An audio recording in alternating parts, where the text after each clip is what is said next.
So this is 2.9 in pre-algebra, combinations of operations and complex fractions. This section here, we're not really doing anything new. We're just taking all the stuff that we've done in Chapter 2 and kind of combining them together. So it's going to seem a little confusing, but if you just do one step at a time, you should be just fine. So let's look at example 1. 2 1/2, 3 2/3. Alright, so if you remember, when we do PEMDAS, we do parentheses, exponents, multiplication, divide, addition, subtraction. And again, I want to remind you, when you have your addition, subtraction, you just do it from left to right. You don't have to do all the addition first and then go back and do the subtraction. Same with your multiplication and division. You can do that, there's nothing wrong with it, but you don't have to do it that way. Okay, so let's look and see what we've got. Can't do anything in parentheses, well, except to convert to improper fractions. So let's go ahead and do that. And then we do our multiplication first, so we don't add anything. So this is 55 over 6. Now we're going to add. So we need a common denominator. Well, this is a 6 and this is a 1, so obviously our common denominator is 6. So 55 over 6. And we're going to change this 1 to a 6 by multiplying the 1 by 6, which means we have to multiply the 5 times 6. Add those together,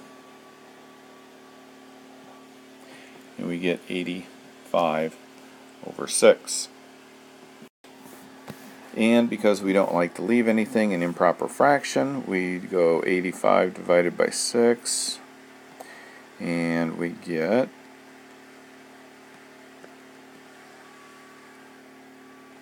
14 and 1/6 for our answer there. And that is example number 1. So notice example 2. We have two sets of parentheses, and we're adding things together, and each parenthesis is being multiplied by the other.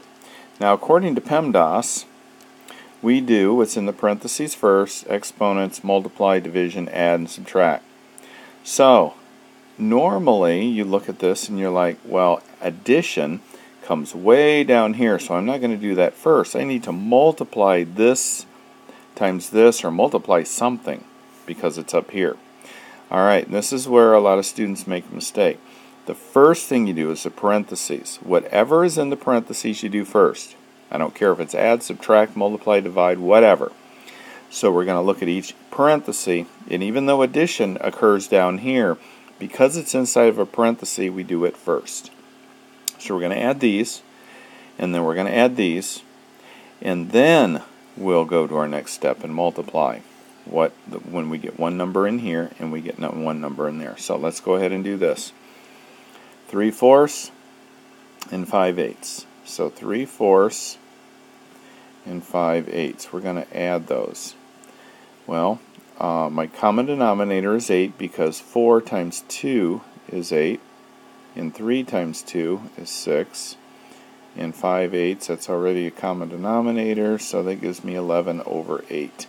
So I'm going to replace this with 11 over 8. So I'm going to put that down here, put in parentheses to show what I'm going to put there. Now I'm going to add these two and then put that answer right there. So 2 and 3/8 and 1 and 1/4. Well, my common denominator in this case, both 8 goes into 8 once, 4 goes into 8 twice. So I know that my common denominator is 8. So I'm going to leave this one alone, and I'm going to multiply this by 2 and this by 2. So I have 2 and 3/8, and I have 1 and 2/8. And I'm going to add those two because it says 2 right there. So I've got 5/8, and I have 3. So that is what that number adds up to be. Okay, so now I have two numbers that I'm going to end up multiplying together. So let's go ahead and change this to an improper fraction. 29 over 8. Okay, and I'm going to multiply. Well, when I look at my, let's put a parenthesis there. When I look at my bottoms here, those can be reduced down to 2 times 2 times 2, 2 times 2 times 2, my prime factors. 11 is already prime, 29 is already prime. These cannot be reduced any lower than that. I look, there's nothing I can cancel here, so I end up having to multiply across the top. You get 319 and multiply across the bottom, and that ends up being my nasty answer there, except it's in improper fraction form rather than mixed number, which is what we had when we looked clear back up here at the very beginning here. So I need to change that to a mixed number. So I've got to take my 319 and divide it into 64, or divide 64 into my 319. And when I do that, I get 4 with 63 left over, and that's over my 64. And that is my final answer in mixed number. So this is example number 3. And again, PEMDAS says we're going to do what's in the parentheses first, and then the exponent. We're going to square what's in the parentheses. Then we're going to multiply by 1/2, and we're going to get one big number for here, and then we're going to add 3/5 to it. So we're going to follow PEMDAS here. It's got to be followed or you're going to get the wrong answer. So 3/5 plus 1/2, and alright, so what we're going to do here is take the 3 2/3 and the 4 1/3. Okay, so when you list those 3 2/3, 4 1/3 vertically like this, we get 7 3/3. 3 over 3 is 1, so we get 7 plus 1 equals 8. So that gives me 8 there. Get rid of this here. Alright, so 3/5 plus 1/2 times 8 is 64. Okay, 1/2 times 64. So 1/2 of 64 is 32. Okay, made it a lot simpler at this point. Now, this is very important. Normally, what you end up doing here when we add numbers together, and this is not incorrect, it's just a lot more time, is we would find common denominators, because this would be 32 over 1. So in order to add those, we'd take 3/5. We'd find out what we had to do to change 1 to a 5. We multiply by 5, and then we'd have to multiply 32 times 5 and get 160. Add those together, and then we go through our division. So 163 divided by 5, and when you did your division, you would get for an answer 32 3/5. Okay, and that would be your answer. Now, one of the things I want you to look at, though, is what I have up here in the box.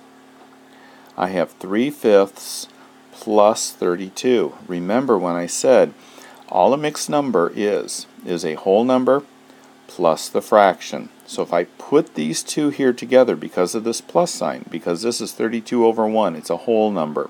It can be written as just 32. This can be written as 32 3/5, which is the same as what we got down here without having to do all of this work in order to get there. So, one thing to remember, when you have a whole number and it is added to a fraction, just put the two together and make it into an improper fraction, and that'll save you a lot of time. This next section is a section called complex fractions. Complex fractions are pretty much only a fraction divided by a fraction. So it may look something like, well, example 4. 3/4, and then I always make my big division, or my other division sign bigger. The book doesn't really seem to do that, but it makes it to me less confusing. That tells me 3/4 divided by 5/6. Well, whenever you're dividing, it can look like that or it can look like this. And you already know how to do these, and they're the exact same as these. We just flip the second number or the bottom number upside down and multiply it. Okay, in this particular case, you can multiply and get 18 over 20, and you know that 2 goes into 18 9 times, 2 goes into 20 10 times, and there's your answer. Example 5. It gives you a little bit more stuff there to look at. It gives you a 1/2, and then it adds 2/3, and it's over 3/4 minus 1/6. Alright, and another thing that I brought up a while back, and it's been a while, this division line is kind of your last operation. That's what you do last. You're going to do everything on the top that you can, everything on the bottom that you can, and then you're going to cross the line. So we're going to do our numerators. So we're going to find out what 1/2 plus 2/3 is, and we know that the common denominator of 2 and 3 is 6. So we had to multiply the 2 by a 3 to get it to be a 6. So we're going to have to multiply the 1 times a 3 to make it a 6, or to get a 3. And the next one, we multiplied 3 times 2 to get a 6. So we're going to multiply this 2 times 2 to get a 4. And I'm doing this assuming that you remember how to do this. So that's my top number. My bottom number is 3/4 minus 1/6. Common denominator of 4 and 6 is going to be 12. So I took 4 times 3, this 4 times 3 to get 12, so I have to take 3 times 3. So 9/12 is the same as 3/4, just in a different form. And that 6 is going to have to change to a 12, and I did that by multiplying it by 2, so I have to multiply the 1 by 2. And that gives me 9 minus 2, which is 7, and that's over 12. So now, my problem has not changed what it is, it just changed what it looked like. It changed from this whole thing to this, 7/6 over 7/12. So now that I have only one number, which happens to be a fraction in the numerator, and one number that happens to be a fraction in the denominator, I can go ahead and divide. So 7/6 and divide, you turn upside down and multiply the bottom number. Cross those out, and we get 12 over 6, which is 2. So one thing that you'll notice with this one is that I did it a little bit differently than the book did, and so my numbers are different, but I still ended up with 2 at the very end.